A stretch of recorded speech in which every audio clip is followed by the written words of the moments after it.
చేస్తారు వాళ్ళు.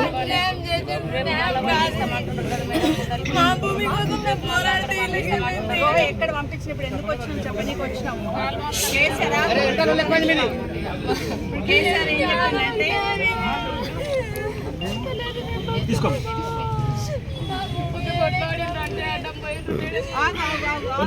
కాలు మొత్తం కొంచెం మంచి కూర్చో.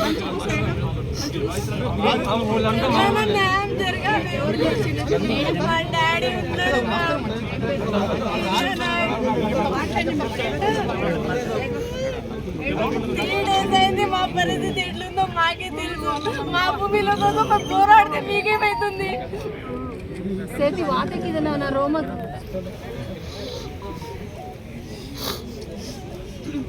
ఎన్ని ఎకరాలు పోతుందమ్మా? మాకు 7 ఉంది. 7 ఎకర్స్ పోతుందా? 7 ఎకర్స్ పోతుంది. ఎంతమంది పిల్లలు?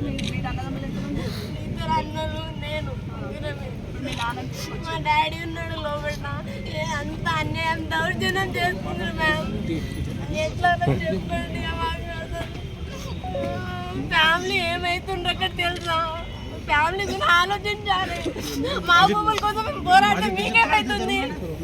మీరు అట్లే చేస్తారా? మేము సంపాదించి తీసుకున్నాం. లేదు మ్యామ్, ఏం తింటుండ్రో ఏం చేస్తుండ్రో లోపల తెలుసా? మాకు ఎంత బాధ ఉంది అసలు.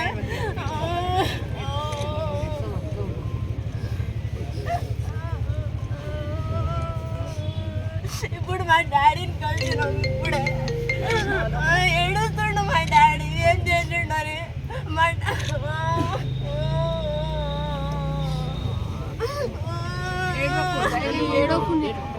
నువ్వు ధైర్యంగా ఉంటే మీ నాన్న ఏం చేస్తావు చెప్పు. దుర్మార్గం పాలన అయిపోయింది. ఇట్లా ఏం చేస్తాం? కొడుతున్నారు. ఏం చేస్తున్నారు? ఇప్పుడు మీకు సపోర్ట్గా మాట్లాడినామని నరేందర్ని పెట్టిండ్రు జైల్లో. ఇప్పుడు తెలుసు కదా మీకు. నరేందర్ పంపించారు.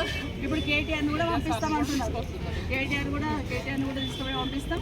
కేటీఆర్ చెప్పించింది ఇదంతా అంటున్నారు. మీరేమో మీ భూమి పోయి మీ బాధ ఉండి మీరు ఫీలింగ్ చేస్తారు. అదేమో వాళ్ళు చెప్పకుండా ఇప్పుడు అట్లా చేస్తున్నారు. మా వాళ్ళు లేరు మేడం.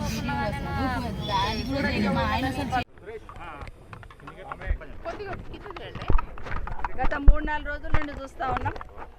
రైతుల ఆవేదన, రైతుల ఆక్రోశం, ప్రభుత్వం అహంకారం, ప్రభుత్వం అధికారాన్ని ఉపయోగించి ఏ విధంగా ఇబ్బందులకు గురి చేసిండు అనేది గత 3-4 రోజుల నుండి చూస్తున్నాం. కొడంగల్లో రేవంత్ రెడ్డి గారి ఇలాకా, గౌరవ ముఖ్యమంత్రి గారి ఇలాకా, ఇక్కడ శాసనసభ్యులుగా ఉన్న రేవంత్ రెడ్డి గారి కాన్స్టిట్యున్సీలలో ఈ నియోజకవర్గంలో 3-4 గ్రామాలలో ల్యాండ్ అక్విజిషన్ చేస్తూ ఉన్నారు. ఫార్మాసిటీ కోసం అనేది ల్యాండ్ అక్విజిషన్ అనేది వింటూ ఉన్నాం. గత 6 నెలల నుండి కూడా వింటూ ఉన్నాం. గత 6 నెలల నుండి కూడా ఈ రైతులందరూ వాళ్ళ ఆవేదన వెలగక్కుతూ ఉంటే మీ మీడియా ద్వారానో పేపర్ ద్వారానో వింటూ ఉన్న సందర్భం. అయినా కూడా ముఖ్యమంత్రి వాళ్ళ ప్రతినిధి కదా, తప్పకుండా వాళ్ళకు న్యాయం చేస్తాడులే అనుకున్నాం. వాళ్ళ భూములు తీసుకుంటున్నప్పుడు వాళ్ళని కన్విన్స్ చేసి న్యాయం చేస్తాడు అనుకున్నాం. కానీ ఈరోజు లోపల చూస్తూ ఉంటే లోపల వాళ్ళ ఆవేదన, బయట వాళ్ళ కుటుంబ సభ్యుల ఆవేదన నిజంగా చాలా బాధాకరం. ఆ రోజు జరిగిన సంఘటన దురదృష్టకరం. ఎందుకంటే ప్రభుత్వం తీసుకున్న అనాలోచిత నిర్ణయం వల్ల ఇటు రైతులు ఇబ్బంది పడుతూ అధికారులను కూడా ఇబ్బంది పెట్టిన పరిస్థితి మొన్న. అది ఎవరిని కూడా ఒప్పుకోము. కానీ రైతులకు ఎవరికి చెప్పుకోవాలో అర్థం కాక, ఎవరు వింటలేరే, పెడచెవన పెడుతున్నారే, ఇంత అయినా కూడా అరణ్య రోదన అయిపోయింది మా వాదనని వాళ్ళు బాధపడుతూ, మొన్న జరిగిన సంఘటన బాధపడుతున్నా ఈరోజు లోపల ఉన్న వాళ్ళు చెప్తున్న అంశం ఏంటంటే సంబంధం లేని వాళ్ళని, అంటే ఆ రోజు ఆ సంఘటనలో పాల్గొనకపోయినా కూడా కొంతమందిని తీసుకొచ్చి లోపల పెట్టారని. పాపం ఒక ఐఐటీ చేసిన అబ్బాయి ఉన్నాడు, కాలేజీకి పోయి వచ్చి ఇంట్లో పడుకున్నాడట. ఆ అబ్బాయిని తీసుకొచ్చి వేసేసారు. విలేజ్ సెక్రటరీ రోల్ ఏముంటుందండి? విలేజ్ గ్రామ అభివృద్ధిలో ఆయన భాగస్వామ్యం అయి ఉంటాడు. అయినా కూడా ఆ రోజు ఆయన గ్రామంలో లేకుండా పక్క గ్రామంలో డ్యూటీ, వీళ్ళు ప్రభుత్వం ఇచ్చిన సర్వేనే చేస్తూ ఉంటే అతన్ని కూడా తీసుకొచ్చి ఈరోజు పెట్టడం జరిగింది. దాదాపుగా 55 మందిని తీసుకొచ్చి 21 మందిని పంపించినామని పొద్దున పోలీస్ అధికారులు మీడియాలో చెప్తుంటే విన్నాను నేను. 21 మందిని పంపించినామని. మరి 55 మందిని పట్టుకొచ్చి దాంట్లో ఫిల్టర్ చేసి, అంటే కాంగ్రెస్ పార్టీకి సంబంధించిన నాయకులను వాళ్ళందరినీ కూడా పక్కన పెట్టేసి ఓన్లీ బీఆర్ఎస్ సంబంధించిన వాళ్ళని మాత్రమే లోపల పెట్టడం అంటే వాళ్ళను బాగా హింసించి పోలీస్ స్టేషన్లో వాళ్ళకి దెబ్బలు చూపిస్తున్నారు. చెప్పరాని చోటంతా దెబ్బలు కొట్టి విపరీతంగా ఈరోజు జైలుకి పంపించిన సందర్భం చూస్తున్నాం.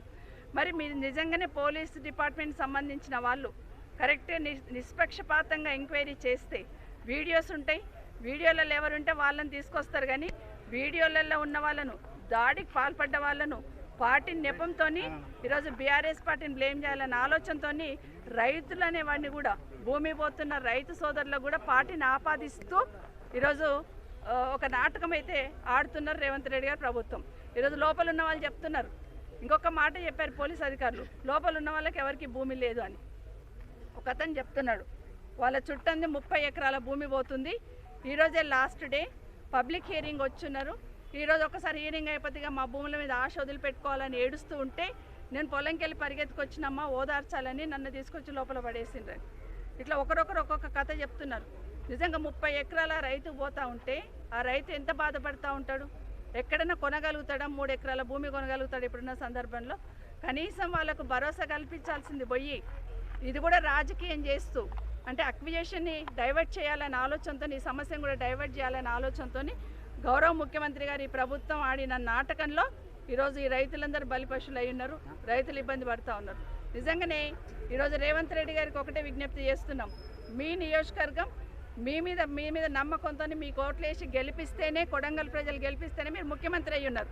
కాబట్టి కొడంగల్ ప్రజలకు మీద చీమ కూడా వాలకుండా, ఈగ కూడా వాలకుండా, చీమ గుట్టకుండా చూసుకోవాల్సిన బాధ్యత ఈరోజు రేవంత్ రెడ్డి గారిది ఉంది. కానీ ఆశ్చర్యం ఏంటంటే ఇక్కడున్న వాళ్ళందరూ కూడా ఎవరికి చెప్పుకోవాలో అర్థం కాలే మేడం, ఎవరు వింటలేరు.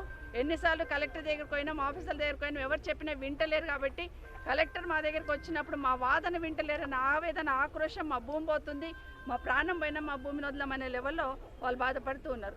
ఒకటే అడుగుతున్నా నేరుగా గౌరవ ముఖ్యమంత్రి గారికి, ఈరోజు ఫార్మా పెట్టాలని మీరు ఆలోచిస్తున్నారు కదా, మరి గతంలోనే కేసీఆర్ గారు ఫార్మా కోసం 15,000 ఎకరాలు అక్వైర్ చేస్తున్నారు కదా, మరి అక్కడ ఉన్న వాళ్ళకి ప్రజలందరికీ అక్కడ ఏం చెప్పారు మీరు ఎలక్షన్ కన్నా ముందు? ఫార్మా కంపెనీలు వేస్తే కలుషితం అయిపోతుంది, మొత్తం పాడైపోతాయి భూములు, మీరు ఫార్మాకి ఇవ్వకండి, కాంగ్రెస్ పార్టీ రాగానే మీ భూములు మీకు వంచుతామని చెప్పి వచ్చారు అక్కడ. మరి ఇక్కడేమో ఈరోజు రాష్ట్ర వ్యాప్తంగా కేసీఆర్ గారు నిశానా జడిపేస్తానని ఏదైతే మాట్లాడినారో దాంట్లో ఫస్ట్ ఫార్మాసిటీ మీద పడి ఫార్మాసిటీని క్యాన్సిల్ చేస్తున్నామని ఒక మాట చెప్తూ, ఫార్మాసిటీ ఉంటుందని అక్కడ ఒక మాట చెప్తూ, రాష్ట్ర వ్యాప్తంగా 20 స్థలాలలో మీరు అక్వైర్ చేస్తామని చెప్తా ఉన్నారు. నిజంగానే ఇక్కడున్న రైతులు 1/2 ఎకరు, 2 ఎకరాలు, ఎకరా ఉన్న రైతులందరూ చాలామంది ఉన్నారు, వాళ్ళు ఏడుస్తూ ఉన్నారు. ఇప్పుడు నిజంగా వాళ్ళకు భరోసా కల్పించాల్సింది మర్చిపోయి ఈరోజు రాజకీయంగా లబ్ధి పొందాలని ఈరోజు ఉదయం పేపర్లో చూస్తే ఆశ్చర్యం అనిపించింది. ఎందుకంటే ఈరోజు ఇక్కడ జరిగిన గొడవకి నరేందర్ రెడ్డి గారిని అరెస్ట్ చేశారు. సంబంధం లేకపోయినా నరేందర్ రెడ్డి గారు ఇక్కడ శాసనసభ్యులుగా పనిచేశారు కాబట్టి, ఈ ప్రాంతంలో ప్రజల కష్టాలు తెలుసు కాబట్టి కొడంగల్ వాళ్ళది, ఖచ్చితంగా ప్రజలు ఇబ్బందుల్లో ఉన్నప్పుడు ప్రజల పక్షాన నిలబడాల్సిన బాధ్యత ఉంటుంది మాకందరికీ కూడా, ప్రతిపక్షంలో ఉన్న వాళ్ళం. ఎందుకంటే వినాల్సిన ప్రభుత్వం చెవులు మూసుకొని కళ్ళు మూసుకొని ఉంటే ప్రతిపక్షంలో ఉన్న మేము ఖచ్చితంగా వాళ్ళ పక్షాన నిలబడాలి, వాళ్ళ గొంతుకై ప్రశ్నించాలి. కానీ ప్రశ్నించాడని ఇక్కడ ఉన్న గొడవకు నరేందర్ రెడ్డి కారణమని ఈరోజు నరేందర్ రెడ్డిని పెట్టారు. నరేందర్ రెడ్డి తర్వాత ఈరోజు కేటీఆర్ గారిని ఎట్లా కేసులు ఇరికియాలా, కేటీఆర్ గారు చెప్తే నేను గొడవ అయిందనే లెవెల్లో ఈరోజు కేటీఆర్ గారిని కేసు పెట్టాలనే ప్రయత్నంలో, కేటీఆర్ గారిని అరెస్ట్ చేయాలనే ప్రయత్నం చేస్తున్న ఈ ప్రభుత్వం ఏది చేస్తుందో ప్రజలందరూ గమనిస్తున్నారు. నాకు ఒక్కటి అర్థమైపోయింది, ఎట్టి పరిస్థితులలో కేటీఆర్ గారిని అరెస్ట్ చేయాలని ఇప్పటికీ 4 సార్లు ప్రయత్నం చేశారు. ఒకటి మొన్న వాళ్ళ బావమర్ది గారి ఇంట్లో దావత్ అయితే ఆ దావత్లోనే కేటీఆర్ గారిని ఇరికించాలనే ప్రయత్నం శతవిధాలు చేస్తున్నారు. దాంతోపాటు కార్ రేసింగ్ ఒకటి జరిగింది మన దగ్గర, ఆ కార్ రేసింగ్లో అయినా కూడా కేటీఆర్ గారిని ఇరికించాలనే ప్రయత్నం ఒకటి జరిగింది. గవర్నర్ గారు పర్మిషన్ తీసుకొని ఏసీబీ ఎంక్వైరీ చేయాలనే ప్రయత్నం ఒకటి జరిగింది. దాంతోపాటు ఫోన్ ట్యాపింగ్ వచ్చినప్పటి నుండి చూస్తున్నాం, ఫోన్ ట్యాపింగ్లో కేటీఆర్ గారిని పెట్టాలి. ఎట్టి పరిస్థితులలో ముఖ్యమంత్రి గారు, గౌరవ ముఖ్యమంత్రి గారు ఏమనుకుంటున్నారంటే